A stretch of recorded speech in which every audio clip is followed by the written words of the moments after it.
Imagina, quando você era só o patriarca, a matriarca e estava se relacionando com seus filhos, era uma realidade. Agora que teus netos estão se relacionando com os bisnetos e com os tataranetos, é outra realidade. Olá, senhoras e senhores, bem-vindos a mais um vídeo. Nesse nós iremos explorar um tema de extrema responsabilidade, de extrema importância dentro do planejamento patrimonial, que são os acordos de sócios ou acordos de cotistas para o caso de veículos societários no formato de sociedades anônimas. Bem, senhores, é muito comum no Brasil que empresas sejam constituídas entre amigos, entre parentes, das quais formam o que é chamado no Brasil de empresa familiar, né? Que não é uma empresa fria, puro sangue, com a soma de skills, né? Que acaba sendo uma empresa formada por pessoas que se conhecem de alguma forma e que estão ali empreendendo juntas. Esse tipo de sociedade, senhoras e senhores, quase nunca possui um acordo de sócios. Quase nunca. O que um acordo de sócios precisa regular? Tá? E por que ele é importante para uma estrutura societária? O acordo de sócios, eu diria que nós vamos dividir um acordo de sócios sempre em duas fases. Tá? Você tem aquele bloco de atividades que são, né, inerentes a qualquer acordo de sócios. Regras sobre drag along, sobre tag along, direito a voto, venda de ação, preferência de cotas. Regras que são inerentes a qualquer empresa, tá? Que você vai ter, assim, naturalmente, deliberações eventualmente diferentes desses itens para a sua empresa, mas são itens que estão, né, em análise em análise não, são itens que estão inerentes, né, a qualquer empresa, são regulamentos que são inerentes a qualquer empresa. Você precisa determinar só se tem ou se não tem, como vai funcionar, mas você tem esse bloco de atividades coletivas, né, que precisam ser reguladas ali no contrato de sócios. E você tem as particularidades da sociedade, né? Cada sociedade tem um objetivo comercial diferente, cada composição de sócios, por exemplo, tem uma matriz de responsabilidades diferente. E esses regramentos, eu vou dividir em dois tipos aqui as sociedades. Primeiro eu vou falar das sociedades empresariais e depois das sociedades patrimoniais, tá? Então, dentro dessas particularidades, nessas sociedades empresariais vão estar ali, por exemplo, olha, Rafael, você é responsável por fazer o wealth planning dos indivíduos e eu sou responsável por, não sei, prospectar esses indivíduos. Existe uma matriz de responsabilidades, onde um faz uma atividade e outro faz outra, né? Sobre prospectar, quais são as métricas, quais são os prazos, quais são os indicadores, como vai funcionar, como vai ser a prestação de contas, como é a deliberação das atividades que estão inerentes, né, a esse contrato. Na parte do off-planning, prazos, prestação de contas, forma de atividade, forma de regular, assuntos que precisam ser deliberados, assuntos aprovados individualmente. Todas essas especificidades, essas particularidades, elas precisam estar inerentes ao acordo de sócios. Quando a gente pensa numa estrutura patrimonial, por exemplo, um veículo societário de uma família, uma holding que detém lá, abaixo da holding, uma outra holding para os ativos operacionais, uma outra para os ativos patrimoniais, abaixo do patrimonial tem uma série de empresas, essa holding aqui em cima, vamos pensar nesse exemplo. Existem deliberações que toda família precisa ter em relação ao acordo de sócios, como por exemplo, o administrador da sociedade, ele precisa ter que qualificações, né? Ele precisa ter que certificações. Basta ser um membro da família para administrar? É preciso ter alguma graduação? É preciso ter um nível acadêmico específico? É preciso ter alguma formação específica? É preciso ter experiências prévias? Quantos anos essa pessoa tem que ter no mínimo? A família vai contratar executivos para administrar essa empresa ou vão ser membros da família? Percebam que só sobre o regramento de quem vai administrar é possível se ter um nível de variação e de personalização elevadíssimo, tá? Quando a gente entra, então, no que a empresa pode fazer, sabe, o escopo, esse administrador ele pode tomar dívida, ele pode penhorar bens, ele pode fazer contratos, ele pode empregar funcionários, ele pode demitir, sim ou não, como fazer, isso tudo está regulado dentro do acordo de sócios, sabe? O que a empresa vai fazer, a política de investimentos da empresa, sabe? O administrador ele pode ser contratado, seja da família, ou seja um outsider, para seguir determinada política de investimentos. Essa política ela precisa estar no acordo de sócios. Essa política precisa estar escrita. Uma das principais buscas, né, que patriarcas e matriarcas nos trazem aqui em nosso dia a dia está relacionada a conseguir, mesmo após a sua morte, a sua sucessão, fazer com que os ativos da família permaneçam sobre um regramento que esteja de acordo com o que ele desejou originalmente. Olha só, uma das principais buscas é fazer com que o patrimônio que o patriarca e a matriarca constituíram fique acomodado para gerações futuras da forma que eles determinaram naquele momento. Só tem uma forma de fazer isso com a certeza de que haverá um compromisso inflexível nesse ponto, é colocando essas regras no acordo de sócios. É claro que se eu tenho um sucessor que eu confio que ele vai fazer aquilo e que ele pode transferir para o meu terceira linha geracional, pode dar certo? Pode. Mas se não tiver no papel, você não tem a certeza de que vai dar certo. Sabe, quando você encadeia, linhas sucessórias, o tamanho dos membros familiares, ele aumenta. Né? Você sai ali da primeira geração para uma segunda, eventualmente com 3 filhos, para uma terceira, eventualmente com, 9 netos, 6 netos, para uma quarta já com 14 bisnetos, e você vai aumentando essa árvore genealógica. Vai chegar um momento, terceira, quarta geração, que a sua família vai ter 20 membros interessados naquele patrimônio. E se essas regras não estão bem claras, imagina, quando você era só o patriarca, a matriarca e estava se relacionando com seus filhos, era uma realidade. Agora que teus netos estão se relacionando com os bisnetos e com os tataranetos, é outra realidade. As famílias, para terem patrimônios geracionais, para que elas consigam perdurar esse patrimônio com o passar do tempo, elas precisam ter governança, elas precisam ter uma orientação clara a respeito do que pode e do que não pode ser feito. E essa clareza ela deve estar transposta no acordo societário, no acordo de sócios, tá? Que deve sempre integrar o contrato social ou o estatuto da empresa, no caso de sociedades anônimas. Contratos sociais e sociedades anônimas devem conter o mínimo de informações possível sobre essas particularidades societárias. Devem citar que existe um acordo de sócios, mas essas regras devem estar lançadas apenas no acordo de sócios.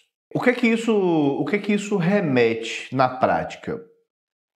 Na prática, em primeiro lugar, você não pode ter uma sociedade sem um acordo de sócios. Poxa, eu sei que é difícil. As pessoas não sabem nem como fazer um acordo de sócios.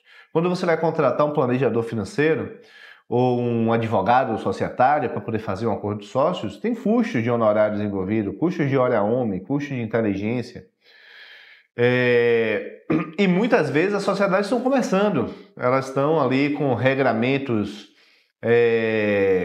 falados, né? São sociedades que estão pautadas em confiança. Normalmente é assim, né? Ninguém faz uma sociedade com quem você não confia, né? E esse tipo de conjuntura, essa confiança, ela faz abaixar a guarda, né? E aí a gente abaixa a guarda e deixa de fazer o que precisa ser feito e vai pensar nesse tipo de resolução apenas quando os problemas acontecem. Eu já passei por diversos problemas societários de empresas, de famílias que a gente estava acompanhando que não tinham esse tipo de regramento bem determinado e que no meio do conflito ficou impossível de inserir, porque os membros não acatavam, não tinha unanimidade, não tinha, maioria de votos eram processos complexos de brigas familiares, que podem acontecer, que tem até uma chance, eu diria, elevada de acontecer na maior parte das famílias, porque as pessoas mudam. As pessoas já estão casadas, depois não estão, filhos estão vivos, não estão, as empresas são abertas, são fechadas. A vida muda, as prioridades mudam, o olhar sobre os ativos muda. A única forma que um patriarca ou uma matriarca tem de perpetuar efetivamente a política de investimentos e tentar de alguma forma manter a dignidade patrimonial da sua família após a sua sucessão é deixando regramentos muito claros. Existem figuras, né, por exemplo, como os trusts, né, fora do Brasil, que são fantásticos para esse tipo de objetivo, né? Porque efetivamente permitem que se tenha regramentos para sucessores muito claros, né? Deliberações muito demarcadas, efetivamente uma acomodação sobre o que fazer com aquele patrimônio, inclusive com a possibilidade de detalhamento por sucessor. Para esse sucessor eu quero assim, para esse eu quero assado, para esse aqui eu quero assim. De uma forma muito bem rígida e determinada. Tá? Porque tem um terceiro, que é um trustee, que é quem vai gerir o patrimônio que foi integralizado ali no trust, em nome dos beneficiários. Tá? Mas quem diz as regras é quem integralizou, é o settlor, né? Aquele cara que botou o dinheiro lá no trust. Então, fora do Brasil, existem ferramentas como os trusts, como as fundações, que permitem um regramento muito mais claro dessa sociedade para que as próximas gerações tenham regras já pré-determinadas. Mas aqui no Brasil também há uma possibilidade de fazer isso de forma simples a partir de um acordo de sócios bem escrito, tá? Um acordo de sócios bem montado, que considere essas particularidades da sociedade e que estabeleça regras que só poderiam ser mudadas, por exemplo, por unanimidade. Vamos dizer que os 20 bisnetos interessados no patrimônio têm unanimidade sobre mudar a política de investimentos e ao invés de ter 20% do patrimônio da família em galpões de lojas alugados a uma taxa de retorno de 1% ao mês, eles vão querer botar tudo em título público. Ora, se os 20 concordarem, eles têm a capacidade de unanimamente mudar o acordo de sócios e reassinar aquela política de investimentos. Mas se eventualmente for unânime e um dos sócios não aceitar, a regra precisa continuar de acordo com a regra que o patriarca e que a matriarca estabeleceu no passado. Então é uma segurança importantíssima para quem tem patrimônio preservar as regras e as escolhas feitas hoje no futuro. É o acordo de sócios, é o acordo de cotistas, tá? Eu diria que qualquer empresa que você tenha sócios, você precisa ter um acordo de sócios. E se a sua empresa patrimonial só tiver você de sócios, faça também um acordo de sócios e coloque um regramento para que novos entrantes e novos proprietários desta empresa sejam automaticamente signatários deste acordo para poderem ter as cotas, de modo que esse acordo ele fica inviolável e anexo de forma vitalícia ao estatuto ou contrato social da empresa. Então, não abram exceções. Se tem sócio, é preciso ter acordo. Se não tem sócio e tem patrimônio, é preciso ter acordo. Se vão entrar novos sócios, é preciso ter acordo. Deixe as regras determinadas. Fazer um acordo de sócios é algo que demanda um processo interfamiliar bastante minucioso, porque o trabalho, por exemplo, de transpor o conjunto de regras, né, necessários para um acordo de sócio, ele é um trabalho que precisa considerar os interesses não só familiares de forma geral, mas como os interesses individuais de cada membro da família, né, para que seja possível entregar para esses membros algo mais próximo possível do que eles esperam em termos de resultados finais, de rotinas e de regramentos para o patrimônio, tá bom? Então, não abram exceções, sejam rígidos em relação a esse ponto. O passo a passo para fazer um acordo de sócios normalmente passa por uma coleta de dados, né? Aqui na MAN, por exemplo, nós temos um documento que são as 40 perguntas que a gente sempre roda com todos os membros da família, para que cada um responda individualmente e com essas respostas individuais a gente possa olhar e consolidar uma recomendação de como seria um acordo de sócios que considerasse todas aquelas respostas, né? Para com isso a gente compor com a família, né, um regramento para o patrimônio que atenda ao que eles esperam coletivamente, assim como que atenda ao que cada um espera individualmente. É totalmente possível fazer isso, tá? Recomendo que essa seja a sua regra. Se você naturalmente não tem a capacidade de fazer sozinho uma análise dos itens que precisam estar no acordo de sócios, né? Você vai precisar de um acompanhamento profissional. Mas com certeza, fazer um acordo de sócios é uma obrigação, um check que você tem que dar no seu patrimônio para todas as suas empresas. Então, se não está feito, é importante parar e fazer para que você tenha previsibilidade e tranquilidade em relação ao seu patrimônio. E é nesse momento, eu diria que nós temos dois caminhos potenciais aqui para vocês. O primeiro é, quero fazer o meu acordo de sócios, já estou pronto para fazer o meu acordo de sócios. Eu recomendo que você entre em contato aqui com o nosso time, até se você quiser fazer sobre o nosso método, eu tenho certeza que meu time vai te colaborar com você no sentido de cuidar aí dos seus interesses familiares e montar, né, as regras que você precisa para que o seu patrimônio funcione, né, da forma que você espera. Então é simples, entre em contato aqui com o time, entre em contato com o SAC, que eles vão ajudar você a montar aí todo o seu planejamento junto com a minha supervisão.